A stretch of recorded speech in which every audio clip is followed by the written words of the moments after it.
Daniel never believed in fate. He believed in logic, in cause and effect, in things that could be explained. That was before the letter arrived. It came on a quiet Tuesday afternoon, slipped beneath the door of his small apartment like it had always belonged there. The envelope was old-fashioned, no return address, no phone number, just his street name written in careful, looping handwriting. He almost threw it away. Almost. But curiosity won. Inside were 6 pages, written neatly, intimately, like a confession never meant to be read by a stranger. The letter wasn't addressed to him. It spoke of loneliness, of feeling invisible in crowded rooms, of waking up every morning and wondering if anyone would notice if the writer simply disappeared. Daniel sat on the edge of his bed, reading every word. By the time he finished, his chest felt heavy. Someone out there felt exactly like he did. On impulse, one he would later realize changed his entire life. Daniel wrote back, not to correct the mistake, but to respond to the heart behind the words.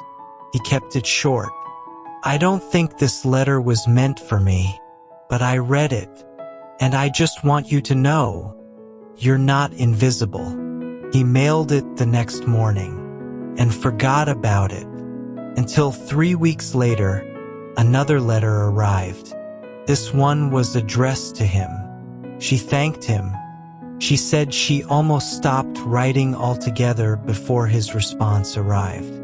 Said his words felt like someone finally knocking on a locked door. She didn't give her name, neither did he, and somehow that made it easier. They began writing once a month. Long letters, honest ones.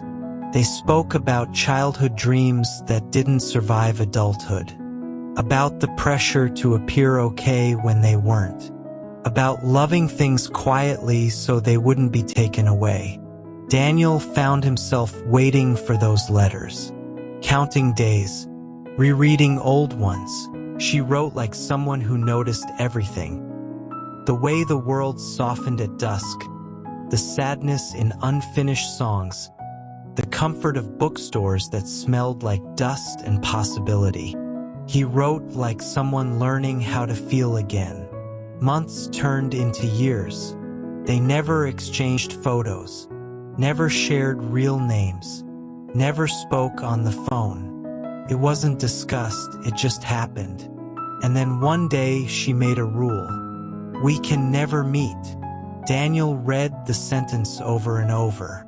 In his reply, he asked why. Her answer came 2 weeks later. Because some things are more beautiful when they remain untouched.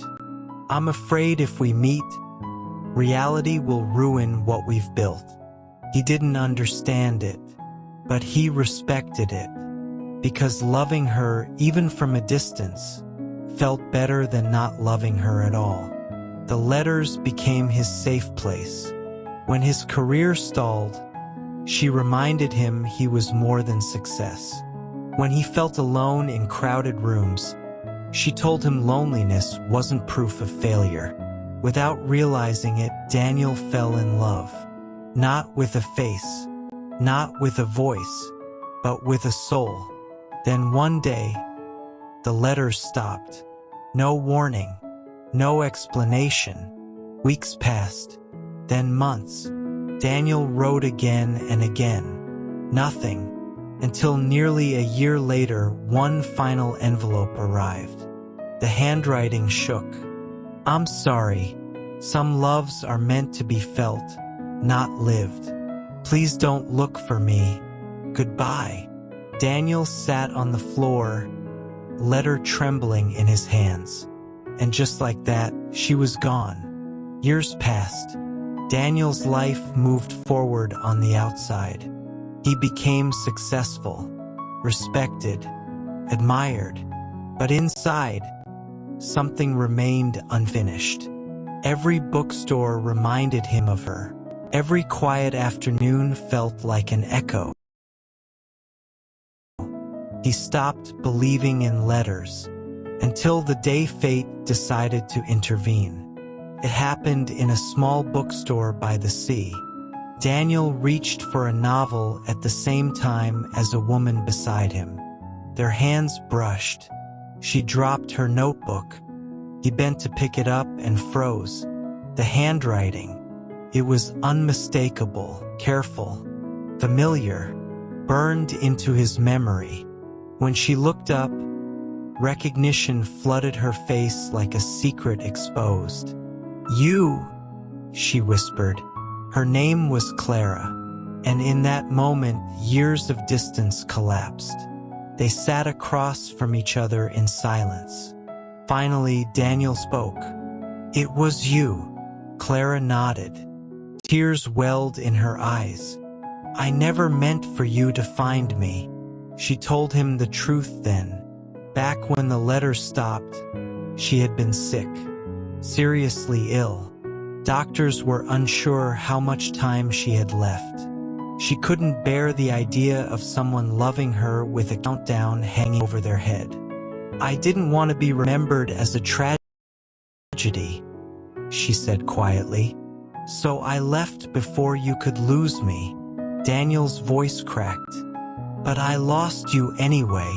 She survived, recovered, and spent years regretting the goodbye she never explained. They talked for hours about mischances, about fear disguised as selflessness, about love that waited patiently, even when abandoned.